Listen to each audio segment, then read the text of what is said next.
Welcome into this edition of Locked On 76ers. Today we get into the Quentin Grimes contract negotiations. What it's going to take to bring Grimes back to Philadelphia? And when that happens, what's next? All that and more on this edition of Locked On 76ers.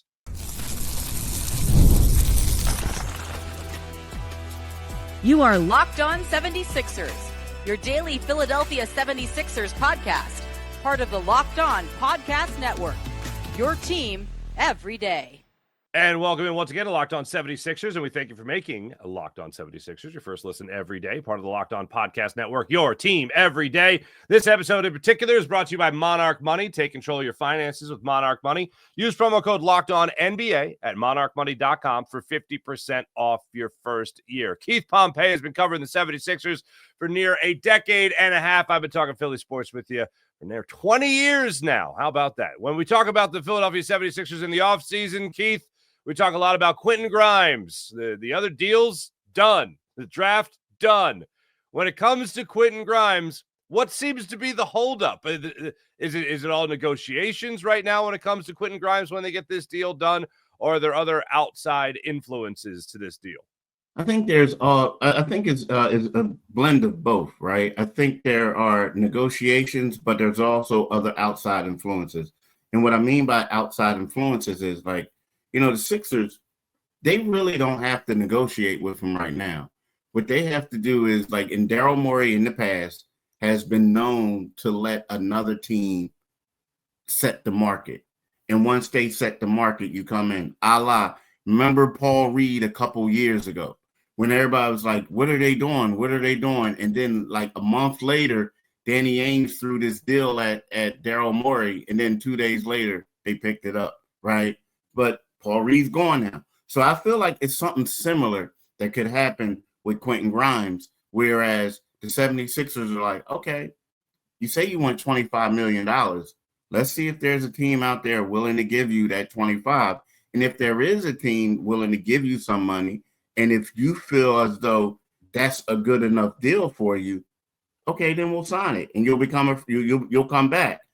But the problem is, if Quentin wants that high number, you're not going to sign a deal with a team until you get something that you're comfortable to live with, knowing that you're going to be stuck with that money. So that's the holdup right now. A lot of teams are trying to get other players. Then, they're thinking about Quentin and he'll come back.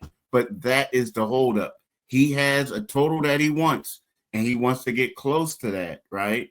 And because he knows as soon as he signs that, that's what he's going to be stuck with. So basically, the outside influences is almost every other NBA team in theory, where the Sixers have the right of first refusal, kind of. But it's up to Grimes to go get the biggest deal he could possibly get, and then say, Sixers, all right, you gonna match this or not? Yeah, exactly. Yeah, exactly. Because if the Sixers don't match it, the team that you may not want to go to. But they give you that money, then you got to be comfortable to saying, okay, this is where I'm going to be. This is exactly where I'm going to be at. Some people might call this a hometown discount. I kind of hate that phrase, but everybody has, they prefer to be in a certain area. If it's within a couple million, let's put it like that. Does Quentin Grimes, you think, from what you understand, does he want to be in Philadelphia? Does he think this is a great place for him? From when I spoke to people close to him like a month ago, he really loved Philadelphia. I mean, when you think about it, even before the team started tanking, like they looked at him to be a guy who come in and get buckets, and he had a role where he was attacking. And you look at it and you see how the 76ers are moving forward. We talk about Paul being injured. We talk about We talk about Joel Embiid not being the same guy that he was. So this fits in perfectly for Quentin Grimes. And even with VJ Edgecombe being, a great up-and-coming player, but he's still young, it's set up for Quentin Grimes to be a starting two guard. So, yeah, he likes it because, let's face it, this is the team that gave him, I guess, the longest leash of any other team. He has more responsibilities than any other team he's played for. So, yes, he does like it, and he does want to come back here. The fascinating thing with him, just over the last week when we've talked about the possibility of $25 million for Quentin Grimes.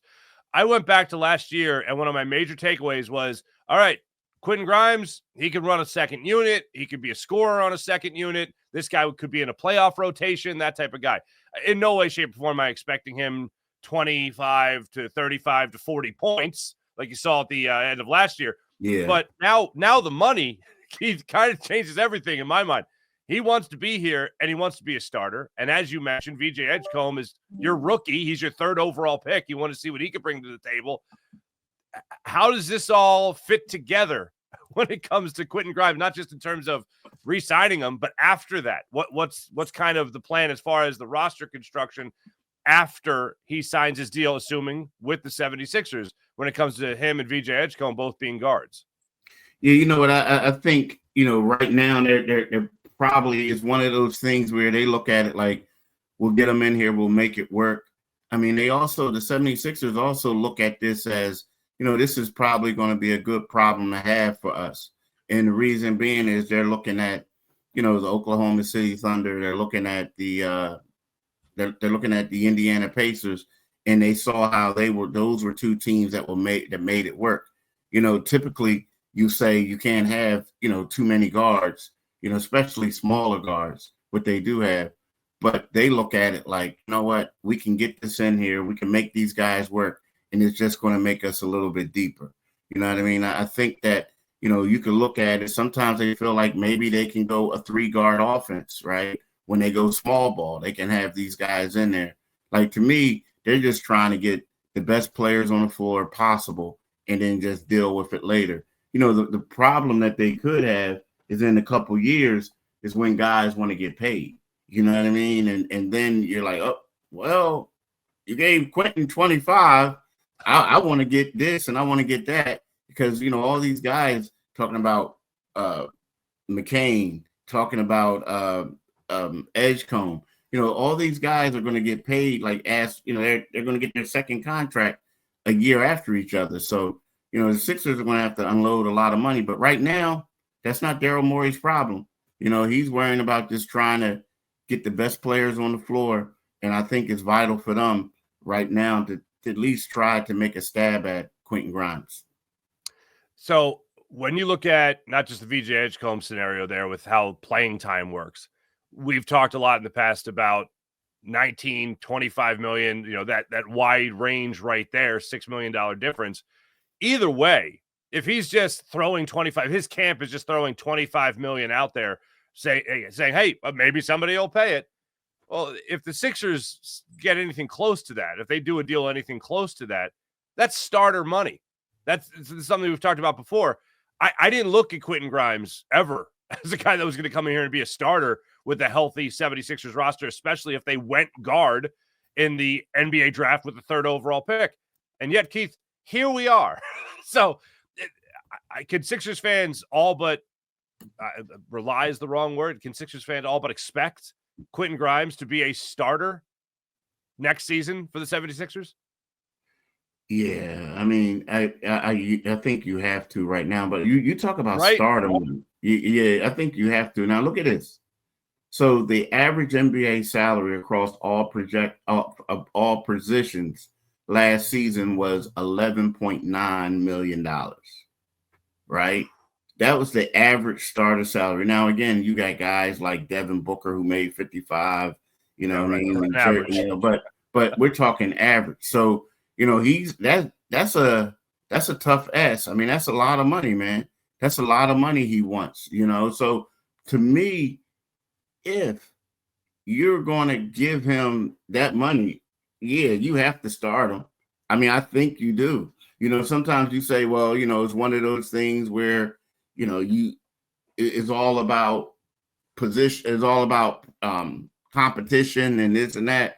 But from day one, if you got a guy making $25 million, I think you got to start him. I mean, that's a lot of money for a 6-man. A lot of money for a 6-man. Yes, it is. Yes, it is. We'll break it down even further because I've had this thought, Keith, for a while. Like, we're all talking about so Gershon Yabusele is gone. We thought he'd be gone. He's gone. Now, Quentin Grimes seems to be the crown jewel of the off season all of a sudden. not including a third overall pick in VJ Edgecombe. So what's next? We'll get into that conversation when it comes to Sixers free agency and NBA free agency. When we return, this is Locked On 76ers podcast. And now let me tell you about Monarch Money. Ever wish managing your money felt easier? Well, with Monarch Money, it can be. Whether you're growing your savings, you're planning a big purchase, Monarch Money puts you in the driver's seat. It's like having your own personal CFO, giving you full visibility and control over your finances. Monarch Money is more than just a budgeting app. Oh, yeah, much more than that. It's a complete financial command center. That's the way you got to think about it. You can track all your accounts, your investments, and spending in one place. So in addition to managing your money, you're also building wealth. If you do have that big purchase coming up, maybe you're looking at a new car. You got to save up money for that. Maybe you're like me. You got 2 young kids. You're already thinking about college. Never too early to save for all that. Take control of your finances with Monarch Money. Use promo code LOCKEDONNBA. That's promo code LOCKEDONNBA at monarchmoney.com for 50% off your first year at monarchmoney.com. Promo code LOCKEDONNBA for half off your first year with monarchmoney.com. Keith, I didn't expect Quentin Grimes, or maybe I didn't think too far down the line. I didn't expect Quentin Grimes and Gershon Yabusele to kind of define how I would feel about the 76ers offseason. I was looking at the draft more so than anything, and I like VJ Edgecombe. I still wanted Ace Bailey. Nothing's changed in that regard. We'll talk more about him a little bit later, but when it comes to the 76ers offseason, I feel like the bar is rather low when it comes to the expectations of how much this team can improve. And I guess we had to have to temper our expectations a little bit, considering we already knew a lot of money was locked up with, yes, Tyrese Maxey, and also Paul George and Joel Embiid. Yeah, and that's the thing. I know, and a lot of people, like last year, it was one of those things where the Sixers went out and they gave PG that money, they gave Maxey that money, they gave Joel Embiid an extension. And then they brought in a couple other players. Now, some of those players aren't here anymore, like KJ Martin, for instance, Yabusele, for instance, right? So, Reggie Jackson is gone. But what they did is that's when they basically made all the major moves. They re-signed Kelly Oubre. They re-signed Andre Drummond, brought him back.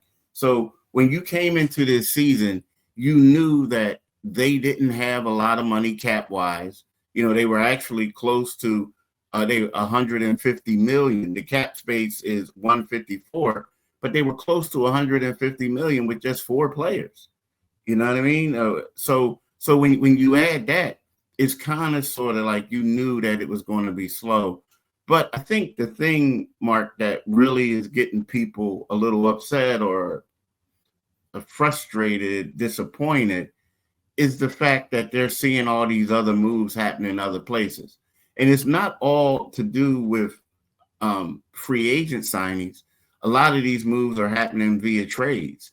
And unfortunately for the Sixers, they really don't have anybody that you can trade. You can trade Maxey, you can trade Jarrett McCain, but you don't want to do that, right? So with that being said, you're looking at the Atlanta Hawks get better. The Milwaukee Bucks are bringing in guys, things like that, doing that thing with Dame, getting rid of Dame. So people are getting a little frustrated because, voila, the Sixers aren't making any splashes. Their biggest splash is, can they re-sign Quentin Grimes, a restricted free agent who teams might be scared to throw money at because they know the Sixers are going to match it. So there's crickets in Camden at the practice facility right now. Crickets in Camden. That should be your next headline for something.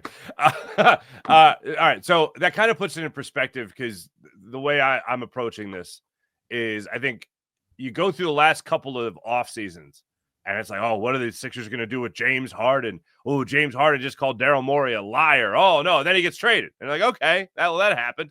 And then an off season ago, Paul George gets signed by the Philadelphia 76ers. Like, things are happening. Even Joel Embiid playing in the Olympics and knowing that Daryl Morey was a little disgruntled about it. At least that's the kind of vibe he gave at his press conference at the end of the season 2 years ago now. And then this season, it's like, oh my goodness, can they get Quentin Grimes? It seems a little lackluster. And I like Quentin Grimes. Just seems like it's lackluster compared to what we have seen in years past. But as far as another move goes here, I've seen rumblings on social media, mostly rumors, and I'm going to ask you if there's any truth to this. Andre Drummond obviously picked up his option, his player option, so he's going to be back with the 76ers. Have you heard anything about the Sixers potentially putting him or having him on the trade block? My thing right about now, I think the 76ers, like, they'll come out and say they're not, right? But at this particular time, I haven't heard it. But at this particular time, you have to believe that if they can get rid of somebody, they're going to do it, right? Anyone. And the reason, well, let's think about it. They're trying to bring in Quentin Grimes, right? They want to squeeze that in. They did say that they're committed to basically the second apron, right? Going above that. Like, they'll say that, like, oh, yeah, we're this and that. They never came out publicly and said it, but they're saying it behind the doors, right? And telling people, like, off the record. But at the same time, if you know that if you can get rid of Andre Drummond or you can trade somebody else and get less money back, then all that's going to do is help you with that second apron, and you don't have to have those restrictions and those luxury tax. So that's part of the reason why a guy like Eric Gordon, who basically, had a $3.4 million option, opts out, and then he comes back for a $3.6 million. But actually, the 76ers are only tied or only getting a $2.3 million cap hit, because what they're trying to do is they're trying to take less money off the cap so they can make a deal, or they can bring in Quentin or other people. So yeah, it all makes sense. Like, I haven't heard it, but I'm not surprised, because the Sixers at the trade deadline, they were shopping people, at the draft. They were shopping, although they'll deny it and say, no, it's not true. They were still shopping Paul George. So with that being said, it's like, if you're going to try to trade Paul George, yeah, it leads me to believe you're probably going to try to at least see if there's a filler out there for Andre Drummond. I think the only untouchables on this team right now, if there's one, is Tyrese Maxey. He's the only one. But you don't want to get rid of Jared McCain. So although I didn't hear it, I believe it, because fair enough. They're not untouchable. Let's go back to that for a second. So Paul George, there's a scenario. If they're willing to trade Paul George, or were willing to trade Paul George at the draft, then there's a world possibly where he could get moved at the upcoming deadline if this season doesn't go the way Daryl Morey and the Sixers want it to go. Yeah, but again, it also depends on how he looks, right? Right now, people don't want to trade for him because they saw how bad he looked last year, right? Right. Now, my thing is, let's just say if there's a team willing to take him, maybe they might say, okay, we're going into tank mode. We got 2 years before we're going to get good. We can just get this guy to sit at the end of the bench or whatever, or don't even come in, don't even show up. Like, one of those. That could be fine. But I feel like if he's struggling and he doesn't look good at all, people don't want him. Because especially if you're a contending team, because then all of a sudden we got to deal with that second apron stuff. We got other elite players, and then if he does look good, if let's say Paul George looks like Paul George from 2 seasons ago, then you may say, you know what? Maybe we're going to rethink about trading him. Maybe VJ Edgecombe, Tyrese Maxey, maybe they can form a trifecta. You know what I'm saying? Maybe he can. So to me, that's a tough one, because if he gets better, if people are willing to trade for him because they feel like his production is improved, that's when you got to think long and hard about getting rid of him. Yeah. And the other thing, though, kind of playing this out in my head, if the Sixers are that bad, then that means he ain't playing. And if he is playing, he ain't playing well. So even more so of an unloadable contract, unfortunately. Yeah, exactly. But if he is playing well, then odds are you're probably in the hunt for, not just making the play. Yeah, if he's playing well, exactly. If he's playing well, if he's playing well, like and then you got to think long and hard. If that's the case, then you got to think long and hard. Like, how long are we going to deal with Embiid? Is Embiid the problem? You know what I mean? That's when that question arises. Is he the Embiid situation? Well, we talked about Paul George. Let's talk about another veteran. Is Joel Embiid just totally unloadable at this point with that deal? It's weird because he's a former MVP, 7-time All-Star. When healthy, he's the best big man in the league, most skilled big man in the league. I don't want to say 100% unloadable, but I'm hovering towards 90. Like, because the thing is, you got to be 100% sure with that contract, with that extension, right? You have to be that he's going to be okay, because those are the deals that get you fired. You know what I mean? Like, those are the deals that get you fired. And especially when you look at what Oklahoma City, what the Indiana Pacers were able to do. They had guys who made 40 or whatever, but for the most part, the rest of them were making 10 and this and that. So these teams were not in the luxury tax, but yet and still they were able to make it to the finals. Whereas you bring in Joel Embiid, that's going to eat up a lot of your cap space. And then also, if you're bringing in Joel Embiid, you want to pair him with another all-star type of player who's probably going to be another max player. So if you do that and it doesn't work out, you're fired. You got to be 100% safe and comfortable in that job to make that move. That's something you say to the owner. You make the decision, not me. You make it. That's a wrap. That's it. See ya. All right, when we come back, I know we got to get into this because Justin Edwards is one of the people that did stand out to me last year in terms of guys that looked like he had a future in the NBA. Sixers obviously rewarded him for that, so we'll get into that conversation. Also, his history, with VJ Edgecombe. We'll talk about that and more when we return. This is Locked On 76ers podcast. Justin Edwards last year averaged about 26 minutes per game, Keith. Was a two-way player. They converted him. 10-day tryout, two-way player. Then they signed him to a deal. It was a wonderful story for Justin Edwards, obviously a local product.